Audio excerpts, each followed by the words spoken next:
Good morning and a very warm welcome to you to our service. It's lovely to see you all. Just a few notices before we start.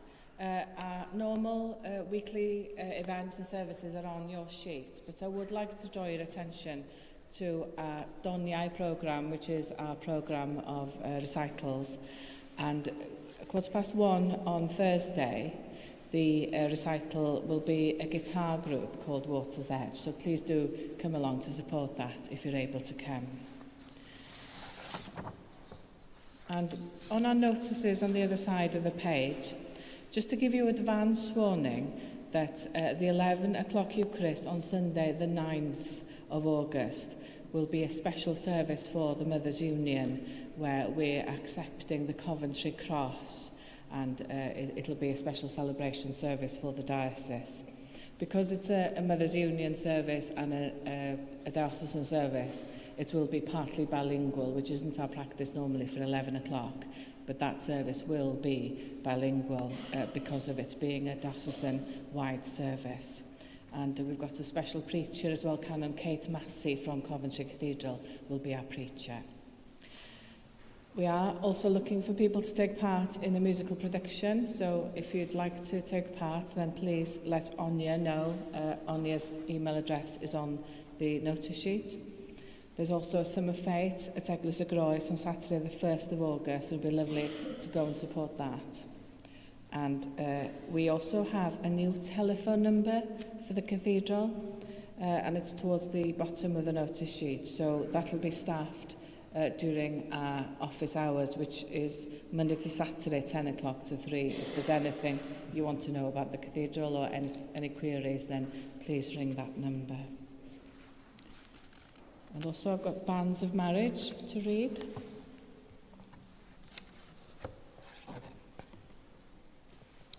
So I published the banns of marriage between Emma Jones of Broadaniol and Stephen Williams of Broadaniol. If any of you knows cause or just impediment why these two persons should not be joined together in holy matrimony, you are to declare it, and this is the first time of asking. So we'll now have a time of silence and we'll prepare ourselves for our Eucharist.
In the name of the Father, and of the Son, and of the Holy Spirit. Amen. Grace and peace be with you. And keep you in the love of Christ. Heavenly Father, all hearts are open to you. No secrets are hidden from you. Purify us with the fire of your Holy Spirit, that we may love and worship you faithfully. Through Jesus Christ our Lord. Amen. Jesus said, "Come to me, all you who are weary and heavy laden, and I will give you rest."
Heavenly Father, we have sinned in thought, word, and deed, and have failed to do what we ought to have done.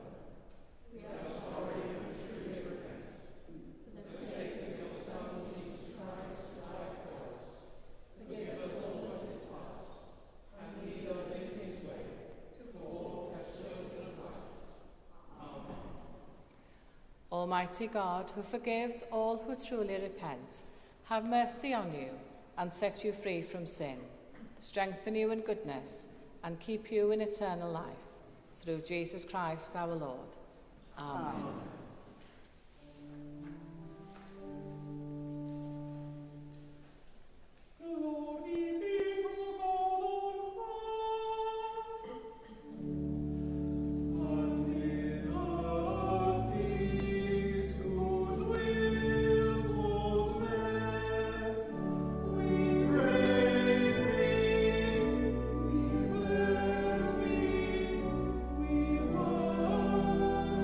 We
Let us pray.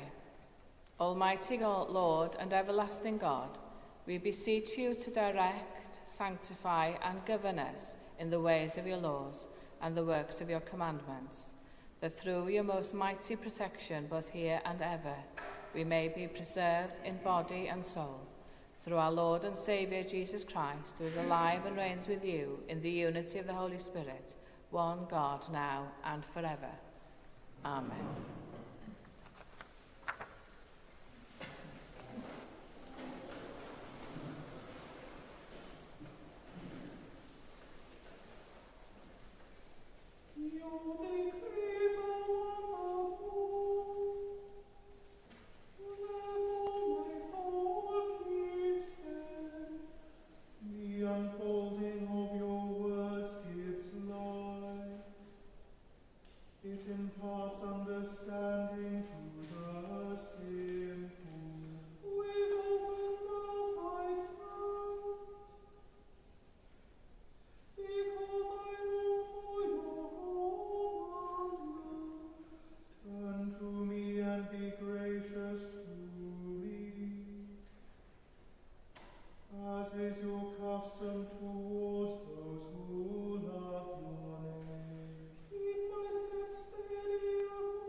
A reading from Romans chapter 8.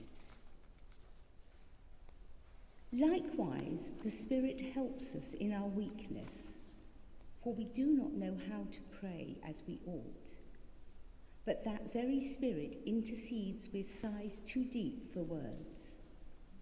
And God, who searches the heart, knows what is the mind of the Spirit, because the Spirit intercedes for the saints according to the will of God. We know that all things work together for good for those who love God, who are called according to his purpose. For those whom he foreknew, he also predestined to be conformed to the image of his Son, in order that he might be the firstborn within a large family. And those whom he predestined, he also called. And those whom he called, he also justified. And those whom he justified, he also glorified. What then are we to say about these things? If God is for us, who is against us? He did not withhold his own Son, but gave him up for all of us. Will he not with him also give us everything else? Who will bring any charge against God's elect? It is God who justifies. Who is to condemn? It is Christ Jesus who died, yes, who was raised and who is at the right hand of God, who indeed intercedes for us. Who will separate us from the love of Christ? Will hardship, or distress, or persecution, or famine, or nakedness, or peril, or sword? As it is written, for your sake we are being killed all day long. We are accounted as sheep to be slaughtered. No, in all these things we are more than conquerors through him who loved us. For I am convinced that neither death, nor life, nor angels, nor rulers, nor things present, nor things to come, nor powers, nor height, nor depth, nor anything else in all creation will be able to separate us from the love of God in Christ Jesus our Lord. This is the word of the Lord.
The Lord be with you. And also with you.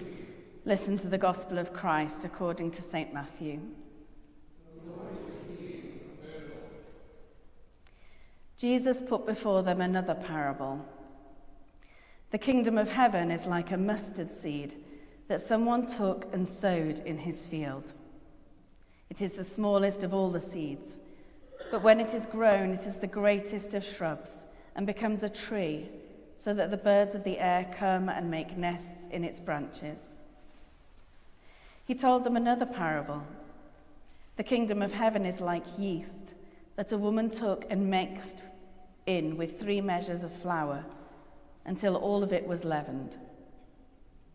The kingdom of heaven is like treasure hidden in a field, which someone found and hid. Then in his joy he goes and sells all that he has and buys that field. Again, the kingdom of heaven is like a merchant in search of fine pearls. On finding one pearl of great value, he went and sold all that he had and bought it. Again, the kingdom of heaven is like a net that was thrown into the sea and caught every kind of fish. When it was full, they drew it ashore, sat down, and put the good into baskets, but threw out the bad. So it will be at the end of the age. The angels will come out and separate the evil from the righteous and throw them into the furnace of fire, where there will be weeping and gnashing of teeth. Have you understood all this? They answered, yes. And he said to them, therefore every scribe who has been trained for the kingdom of heaven is like the master of a household who brings out of his treasure what is new and what is old. This is the gospel of the Lord. Praise to you, O Christ.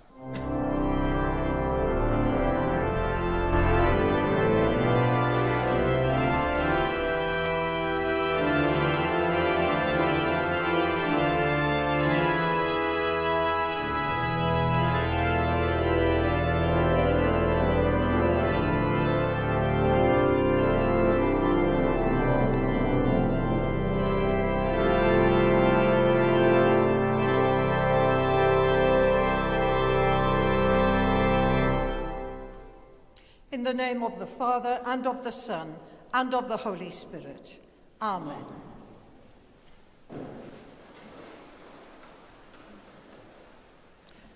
Over the past few weeks, we've been hearing stories called parables, which Jesus used to teach people about what the kingdom of God, or the kingdom of heaven, is like. Today, we've heard parables about the mustard seed, the yeast, the treasure in the field, the merchant in search of fine pearls, and the net that was thrown into the sea and caught fish of every kind. Jesus met people at their point of need and taught them using stories they could relate to in their daily lives. These stories challenge us to allow our instinct and experience to shape our understanding and image of God, and there is always a deeper meaning to these stories.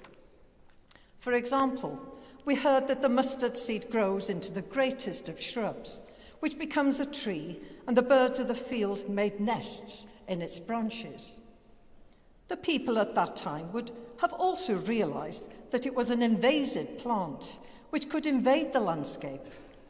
I think that this is what Jesus intended, because the kingdom of God should be invasive. It should invade every area of our lives. The seeds we sow may sometimes be sown out of poverty, but God can transform them and create a space where others can find sanctuary. Jesus builds on this theme by telling the story of the woman taking the yeast and mixing it with the flour until it was leavened. The single cell of yeast helping flat ingredients to become a wholesome loaf. Here again, there is a deeper meaning, and yeast was to be avoided at the most holy times of the year, when unleavened bread was to be used. Jesus speaks about finding the real treasure, both in the field and among the pearls, a treasure which they value sufficiently to give everything else up in order to gain it. And to those who knew about fishing or were fishermen, Jesus spoke of a huge sea harvest, fish of every kind. Jesus isn't offering cozy images here. He's talking about what the kingdom of God is like. We get the impression that such a kingdom is all-embracing. In other words, a place where there is room for us all, an inclusive place, if we choose to follow Jesus. All too often we try to fit Jesus into our own image or understanding. The truth is that in this life, we can never do that, because although we are made in the image of God, we are always becoming. But what does that mean? It means that we are a work in progress, constantly being formed and shaped as disciples by the Holy Spirit. If we take our faith seriously, then we come to acknowledge that Jesus truly is the Son of God, who came into the world so that we might have life and have it in abundance, as we read in John chapter 10, verse 10. It is about recognizing what our treasure truly is and living our lives in the way Jesus taught his disciples to live. And there are serious implications if we fail to do this, because we are told that there will be a judgment. We should remember that Jesus was a radical, and he came to bring about change in the world. Jesus dedicated his life and death to move us outside of our comfort zones and to make us think about truth and what that really means. If we are serious about our faith, such stories would have us thinking hard about the way we live and the image we project. Such change, though, can sometimes appear as a threat to those who want to hang on to the old ways. But unless we are open to change and take this calling seriously, and unless we pray and play our part, then we cannot expect to see anything but decline in our churches. I recall that at a meeting of the governing body some years ago now, one of the bishops at the time said that the membership and finance report concerning falling church attendance figures had echoes in it of, if you always do what you've always done, you will always get what you've always got. He went on to say that our continuing patterns of church life was evidently not delivering often enough what it should, namely a regular influx of new disciples, and he urged people to embrace the challenges and opportunities that lay ahead. The starting point, he said, was with us, and he went on to say that we needed to get to grips with reimagining and refreshing our faith, our own knowledge of Scripture, our understanding of our own discipleship, and our potential to evangelize others.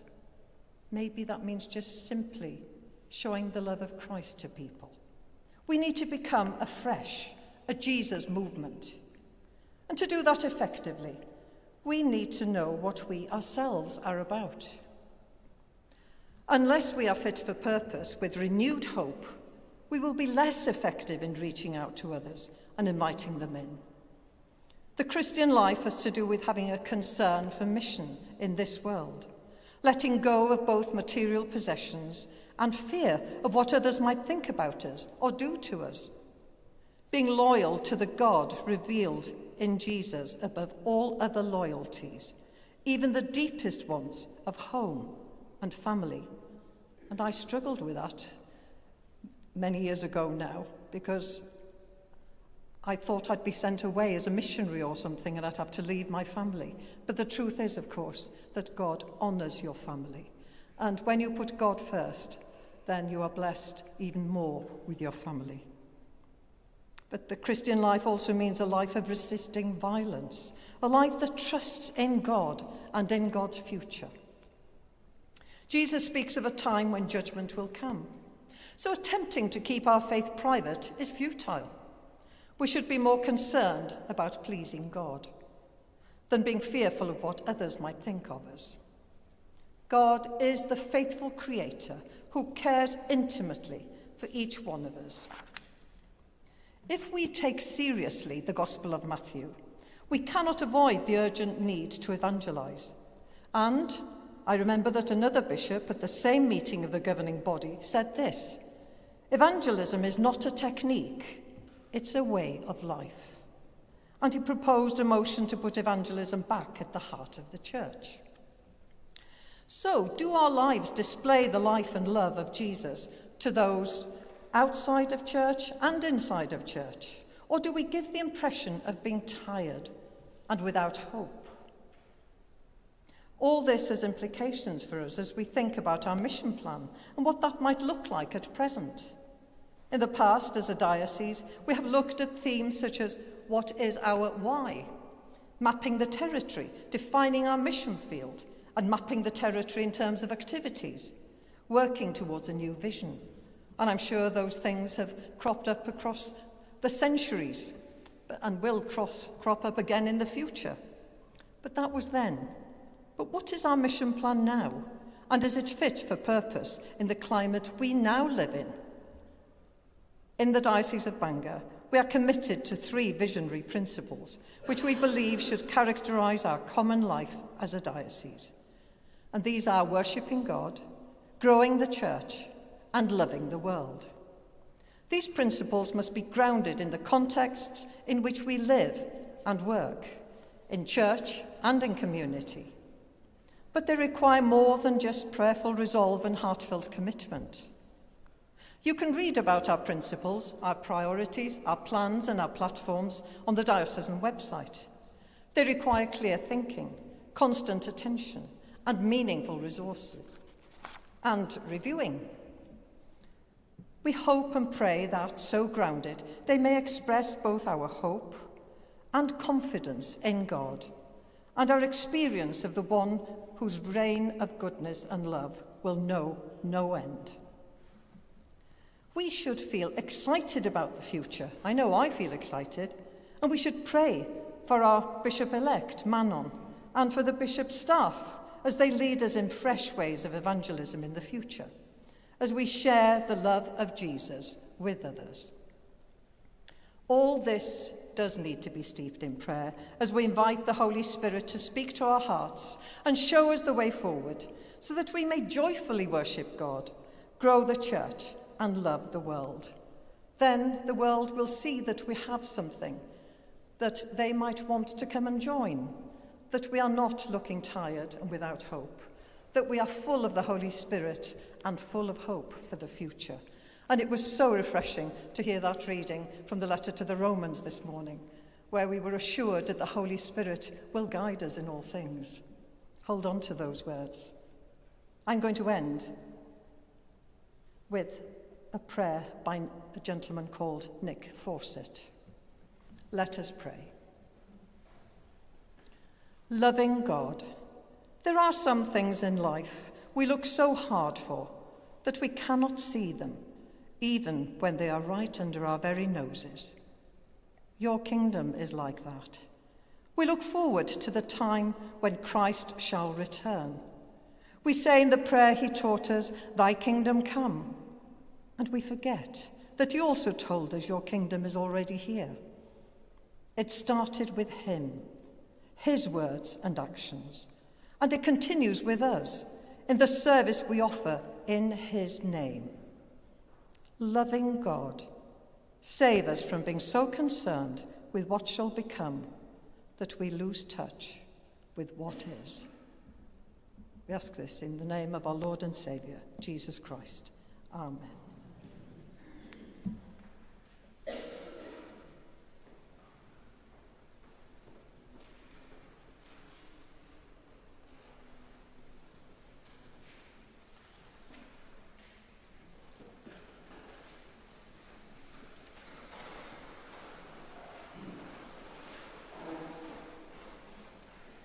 We believe in one God, the Father, the Almighty, maker of heaven and earth, of all that is seen and unseen. We believe in one Lord Jesus Christ, the only Son of God, eternally begotten of the Father, God from God, light from light, true God from true God, begotten, not made, of one being with the Father. Through him all things were made. For us and for our salvation, he came down from heaven. By the power of the Holy Spirit, he became incarnate from the Virgin Mary and was made man. For our sake, he was crucified under Pontius Pilate. He suffered death and was buried. On the third day, he rose again, in accordance with the Scriptures. He ascended into heaven and is seated at the right hand of the Father. He will come again in glory to judge the living and the dead, and his kingdom will have no end. We believe in the Holy Spirit, the Lord, the giver of life, who proceeds from the Father and the Son, who with the Father and the Son is worshipped and glorified, who has spoken through the prophets. We believe in one holy, Catholic and Apostolic Church. We acknowledge one baptism for the forgiveness of sins. We look for the resurrection of the dead and the life of the world to come. Amen. We pray for the Church and for the world and give thanks to God for his goodness.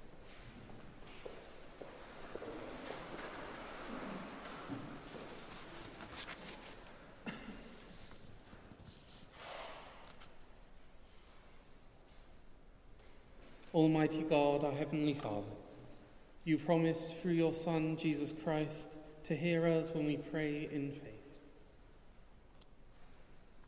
Strengthen Cherry, our Archbishop, and Manon, our Bishop-elect, and all your Church in the service of Christ. May those who confess your name be united in your truth, live together in your love, and reveal your glory in the world. Lord, in your mercy,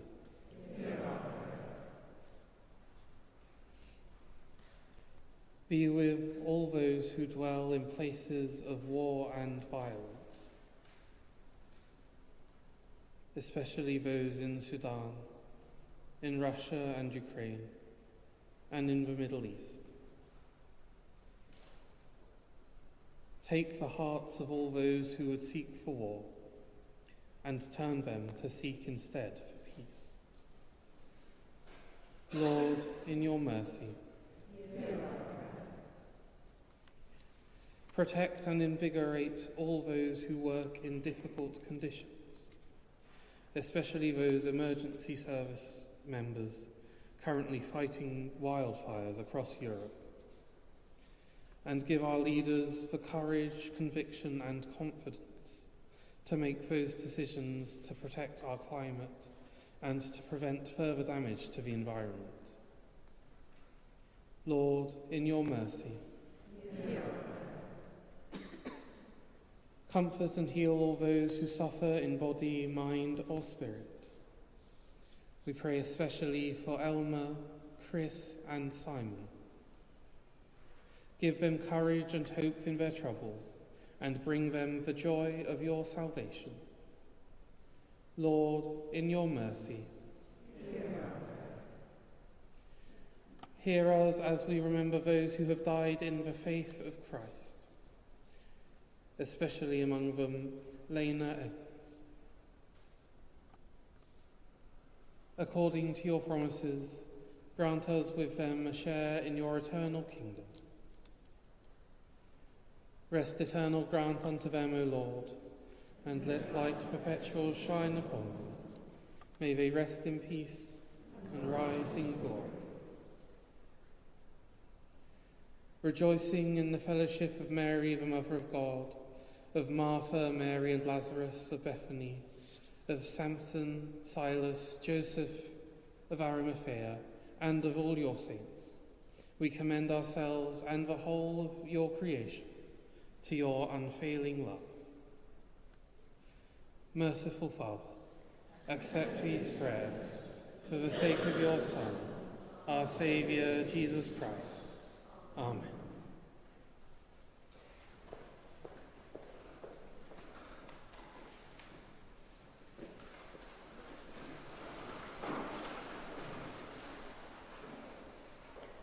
Christ is our peace. He has reconciled us to God in one body on the cross. We meet in his name and share his peace. The peace of the Lord be always with you. And also with you. Let us offer one another a sign of peace.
Blessed are you, Lord God of all creation. Through your goodness we have this bread to offer, which earth has given and human hands have made. It will become for us the bread of life. Blessed be God forever. Blessed are you, Lord God of all creation. Through your goodness we have this wine to offer, fruit of the vine and work of human hands. It will become our spiritual drink. Blessed be God forever. The Lord be with you. And also with you.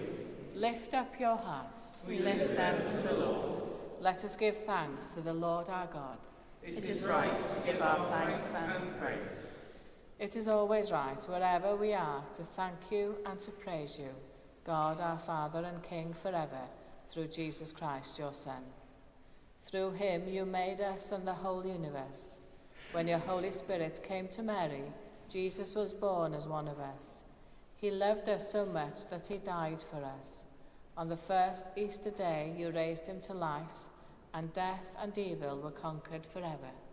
At Pentecost you gave the Holy Spirit, as Jesus promised, to help us to live as your children. So here on earth, with the angels and archangels, and with everyone in heaven, we praise your name and sing.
Father in heaven, listen to the prayer we make in Jesus' name.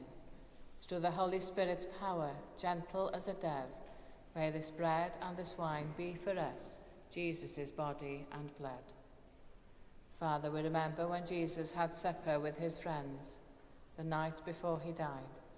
He took the bread, he thanked you, broke it, gave it to his friends and said, "Take this and eat it. This is my body given for you. Do this to remember me." After supper, Jesus took the cup of wine.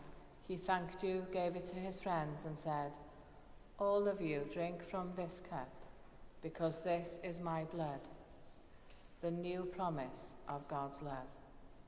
Do this every time you drink it to remember me."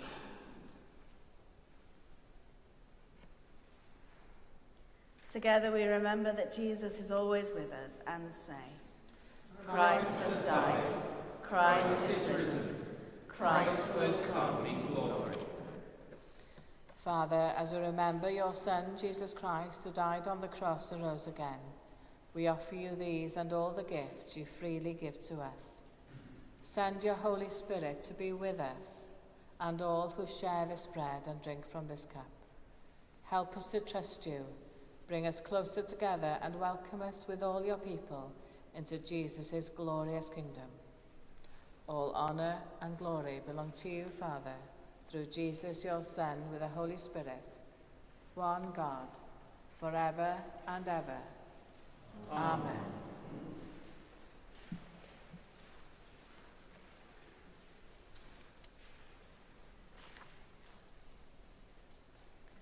As our Saviour taught us, so we pray.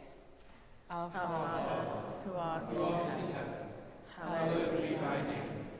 Thy kingdom come, thy will be done, on earth as it is in heaven.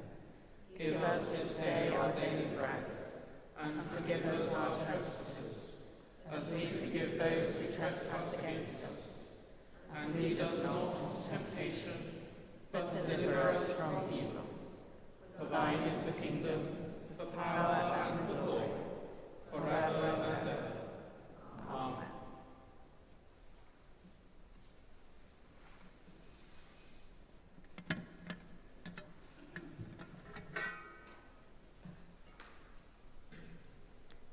We break this bread to share in the body of Christ.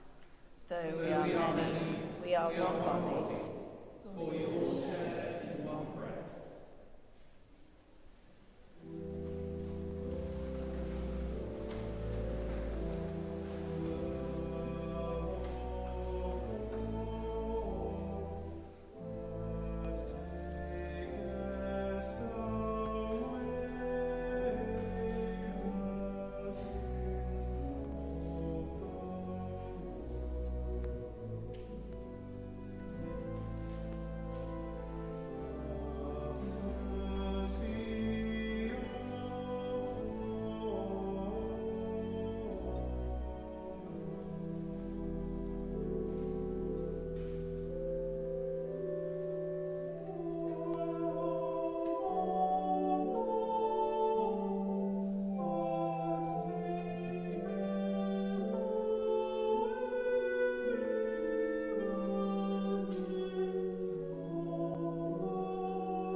God's holy gifts for God's holy people. Jesus Christ is holy. Jesus Christ is Lord, to the glory of God the Father.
Give thanks to the Lord, for he is gracious.